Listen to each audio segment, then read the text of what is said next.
Hello प्यारे बच्चों, Lakshman classes में आपका स्वागत है। हम लोग देख रहे हैं 12th क्लास का केमिस्ट्री का सॉल्व पेपर सन 2024 का set one 347 FZ। Question number 5 तक हम सॉल्व कर चुके हैं पिछले लेक्चर में, और आज हम क्वेश्चन नंबर 6 से अगले की बात करेंगे। क्वेश्चन नंबर 6 से हम सॉल्व अगले करेंगे, ठीक है ना। तो देखेंगे ध्यान से कि क्वेश्चन नंबर 6 क्या कहता है। बेटा क्वेश्चन नंबर 6 कह रहा है क्या होता है जब केवल रासायनिक समीकरण देना है, जब एथिल ब्रोमाइड को सोडियम एथॉक्साइड के साथ अभिक्रिया कराते हैं। बेटा ये है एथिल ब्रोमाइड, ठीक है ना। जब एथिल ब्रोमाइड की अभिक्रिया सोडियम एथॉक्साइड के साथ रिएक्शन कराते हैं तो जहां देखेंगे, बेटा यहां से देखो, ये Br जो है हल्का नेगेटिव प्रकृति का होता है, आपको पता है, और ये क्या है, पॉजिटिव प्रकृति का होता है। तो यहाँ से Br निकलेगा, ठीक है ना। तो क्या होगा, ये जो नेगेटिव प्रकृति का होगा यहाँ जाकर के ये अटैक कर देगा। तो हमारा एक तो ये पॉजिटिव निकल जाएगा, ये हो जाएगा NaBr, क्या बन जाएगा, NaBr निकल गया और इसने अटैक कर दिया तो बन गया CH3CH2 और OC2H5, इसे कहते हैं एस्टर, ठीक है ना। तो हमारा ये प्रोडक्ट बन चुका है। इंपोर्टेंट रिएक्शन है, ये आती है, ठीक है ना। चलो अब अगले बढ़ते हैं हम लोग। अगला क्वेश्चन है, क्लोरोबेंजीन नाइट्रिक अम्ल से अभिक्रिया करता है तो क्या होता है, ठीक है ना बेटा। तो सुनो, जो क्लोरोबेंजीन है इसका फॉर्मूला होता है ये ऑर्थो पैरा डायरेक्टिंग ग्रुप होता है। जो क्लोरीन है ये क्या है बेटा, ऑर्थो पैरा डायरेक्टिंग ग्रुप है, ठीक है ना। तो HNO2 है, ये HNO3 है, यहाँ से NO2 प्लस निकलता है, क्या निकलता है, NO2 प्लस निकलता है, और ये क्या है, एक इलेक्ट्रोफाइल है, ठीक है ना। तो ये तो बताइए ऑर्थो पैरा डायरेक्टिंग है, तो ये एक बार यहाँ पे ऑर्थो पे जुड़ जाता है और दूसरी बार जाके पैरा पे जुड़ जाता है। देखो ऑर्थो पे ये जुड़ गया और पैरा पे ये जुड़ गया, ठीक है ना। तो बोलते हैं नाइट्रोक्लोरोबेंजीन, यहाँ पर ये मेजर प्रोडक्ट होगा। ये कैसा होगा, ये मेजर प्रोडक्ट होगा। क्यों, क्योंकि यहाँ पर देखो क्लोरीन और ये दूर दूर है तो स्टेरिक हिंड्रेंस बहुत कम है, तो ये मेजर प्रोडक्ट होगा और ये माइनर प्रोडक्ट होगा। तो याद रखेंगे हमेशा पैरा वाला ही मेजर प्रोडक्ट होता है, ठीक है। अगले चलते हैं। अगला है, क्लोरोबेंजीन को जलीय सोडियम हाइड्रोक्साइड के साथ 623 केल्विन ताप पर 300 वायु दाब पर गर्म किया जाता है। तो ये हमारा क्लोरोबेंजीन, इसको हम NaOH के साथ हीट कर रहे हैं, तो यहाँ पे प्राप्त होता है हमारे लिए फिनॉल और NaCl, ठीक है। तो सोडियम क्लोराइड और हमारे लिए NaCl प्राप्त होता है। अगला क्वेश्चन है, क्लोरोबेंजीन सल्फ्यूरिक अम्ल के साथ अभिक्रिया करता है, ठीक है बेटा। तो देखो जो सल्फ्यूरिक अम्ल जिसको हीट किया जाता है ना, तो ये अपने हाइड्राइड में चेंज हो जाता है, इसको बोलते हैं, इसका हाइड्राइड है, ठीक है ना, acid hydride, HSO3 acid hydride कहते हैं इसको। तो यहाँ से देखो, जो यहाँ पे ना इसको जब हीट करते हैं तो H2SO4 से एसिड हाइड्राइड प्राप्त होता है। तुम्हें पता है यहाँ से SO3H प्राप्त होता है, एसिड हाइड्राइड प्राप्त होता है। और क्लोरीन को आपको हमने बताया था ये ortho and para directing group होता है, एक बार ऑर्थो पे भेजता है फिर दूसरे में पैरा पे भेज देता है। तो बेटा देखो, एक बार ऑर्थो पे भेज दिया फिर क्या है, पैरा पे भेज दिया है, ठीक है ना। तो इस प्रकार से हमारा ये वाला मेन प्रोडक्ट होगा, क्योंकि तुम्हें पता है यहाँ पर देखो ये दूर दूर है, स्टेरिक हिंड्रेंस यहाँ पे कम होगा, तो ये वाला मेन प्रोडक्ट होगा, ठीक है ना। चलो अगले बढ़ते हैं। अगला क्वेश्चन जो है, एथिल क्लोराइड को जलीय KOH के साथ हीट किया जाता है। ये एथिल क्लोराइड है बेटा, जलीय KOH के साथ हीट करना है, तो यहाँ देखो KCl निकल जाएगा, निकल जाएगा बेटा, KCl निकल जाएगा और OH शिफ्ट हो जाएगा, तो हो जाएगा अल्कोहल, अल्कोहल प्राप्त होगा हमारे लिए। अगला जो है अथवा वाला है 6 का, इलेक्ट्रॉन रागी प्रतिस्थापन अभिक्रिया क्या है। क्लोरोबेंजीन के हैलोजन नाइट्रीकरण तथा सल्फोनेशन की इलेक्ट्रॉन रागी प्रतिस्थापन अभिक्रियाएं रासायनिक समीकरण दीजिए। तो सबसे पहले हम देखते हैं इलेक्ट्रॉन रागी प्रतिस्थापन अभिक्रिया क्या है। इलेक्ट्रोफिलिक सब्स्टिट्यूशन रिएक्शन, यह एक रासायनिक अभिक्रिया होती है जिसमें इलेक्ट्रोफाइल मतलब होता है इलेक्ट्रॉन डिफिशिएंट, जिसके पास इलेक्ट्रॉन की कमी हो। इसको हम इस प्रकार से लिख सकते हैं E पॉजिटिव मतलब बेटा क्या है, इसके पास इलेक्ट्रॉन की कमी ही इलेक्ट्रोफाइल कहलाता है। एरोमेटिक कंपाउंड जैसे बेंजीन में हाइड्रोजन को हटा करके उसकी जगह ले लेता है, ठीक है ना। जैसे ये जो है एरोमेटिक कंपाउंड में हाइड्रोजन को हटा कर उस जगह ले लेते हैं ये, ठीक है ना। इसे हम रेजोनेंस से समझ सकते हैं, ठीक है ना। देखो बेटा, जैसे कि ये जो है ना क्लोरोबेंजीन, क्लोरोबेंजीन में रेजोनेंस भी होता है, ये ऑर्थो पैरा डायरेक्टिंग ग्रुप होता है। कैसे होता है मैं आपको रेजोनेंस समझा सकता हूँ। ये वाला जो बॉन्ड जो होता है, ये जो होता है ये यहाँ पे शिफ्ट होता है, ठीक है, और ये वाला बॉन्ड फिर यहाँ शिफ्ट हो जाएगा, तो यहाँ माइनस चार्ज आ जाएगा। तो इस प्रकार से यहाँ पे माइनस एक बार प्राप्त हुआ, एक बार यहाँ प्राप्त हुआ, एक बार यहाँ प्राप्त हुआ, तो ये कहलाएगा, एक हो गए ortho para Meta directing group, ortho para Meta directing group भी प्राप्त हो गए। तो इससे ये क्लैरिटी आती है कि हमारा जो बेंजीन हो, जो क्लोरीन होती है, क्या होता है बेटा, हमारी क्लोरीन होती है, ये ऑर्थो पैरा डायरेक्टिंग ग्रुप होता है। क्लोरीन क्या होता है बेटा, ऑर्थो पैरा डायरेक्टिंग ग्रुप होता है। ये चीज हमें रेजोनेंस से समझ में आती है, ठीक है ना। चलो इसके एग्जाम्पल थोड़े से देख कर क्लियर करते हैं। ये है क्लोरोबेंजीन।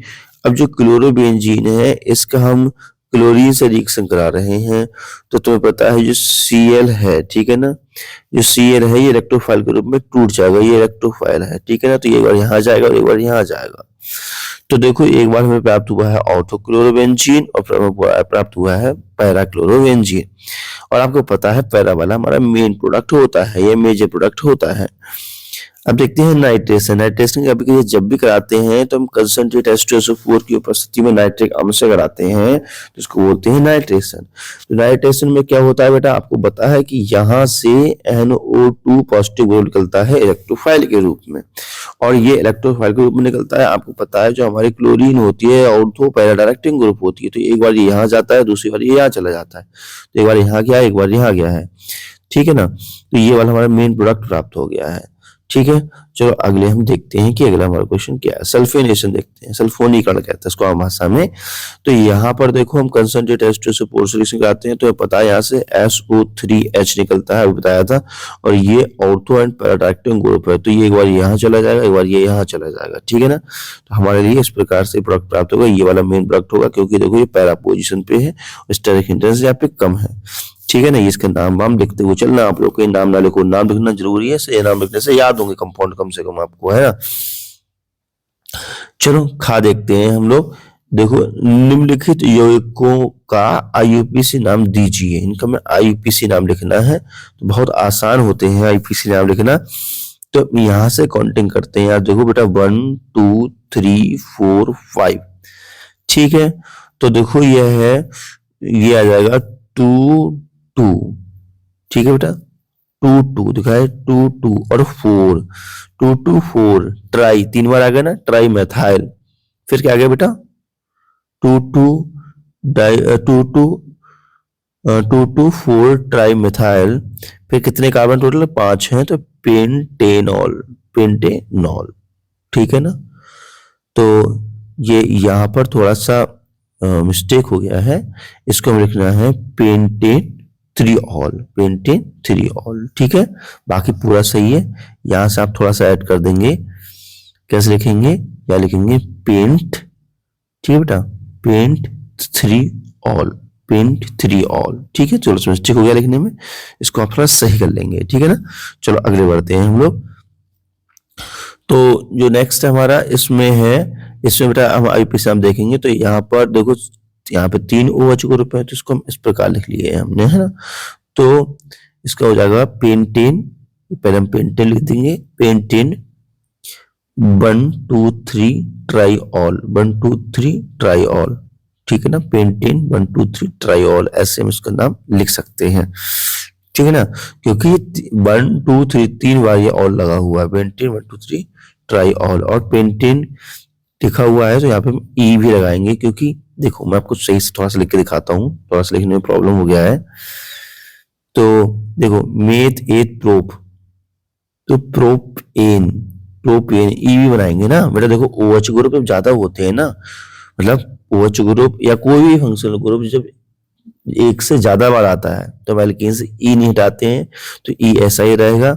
उसके बाद लिखेंगे डैश, लिखेंगे 1 2 3, फिर डैश लगाएंगे, फिर लिखेंगे ट्राई ऑल, ठीक है ना, ट्राई ऑल, ठीक। तो इस प्रकार से इसका लिखना है IUPAC नाम। तो थोड़ा सा लिखने में ये थोड़ा सा गलती हो गया है, इसको सुधार करेंगे सारे बच्चे। बेटा देखो इसका हमें नाम लिखना है, तो इसका हम नाम कैसे करेंगे, ठीक है ना बेटा। तो ये ईथर है, ये क्या है, ईथर है। तो इसमें हम इधर से ये काउंटिंग हमने किया है, ये होगी तुम्हारी पेरेंट चेन हो गई, ठीक है, ये साइड चेन के रूप में हो गई। तो यहाँ पे आ जाएगा, इसको हम एथॉक्सी बोलेंगे, ये हो गया बेटा एथॉक्सी, ठीक है, एथॉक्सी ब्यूट, ठीक है, एथॉक्सी ब्यूटेन। क्या हो जाएगा बेटा इसका नाम, एथॉक्सी ब्यूटेन, क्योंकि 4 कार्बन है ना। तो देखो मेथ एथ प्रोप ब्यूट, एथॉक्सी ब्यूटेन, ठीक है ना। चलो अगले वाले का हम नाम देखते हैं।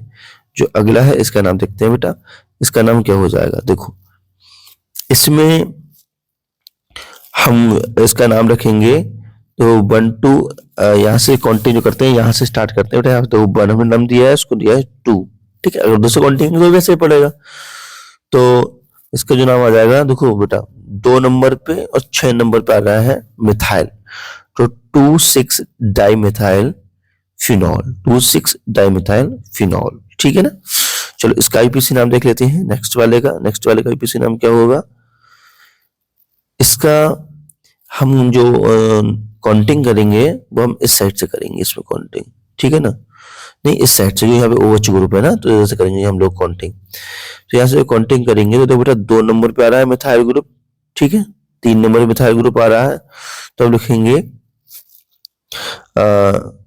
जो क्लोरो लिखेंगे सबसे पहले, कि क्लोरो पहले आ रहा है ABCD के अकॉर्डिंग, तो 4 क्लोरो, ठीक है बेटा, क्या आएगा 4 क्लोरो, 4 क्लोरो, 4 क्लोरो लिखेंगे, फिर लिखेंगे 2 3 dimethyl, 2 3 dimethyl pentanol, pentanol, pentanol, ठीक है, पेंटेनॉल इसका नाम हो जाएगा। चलो अगला हम क्वेश्चन देखते हैं।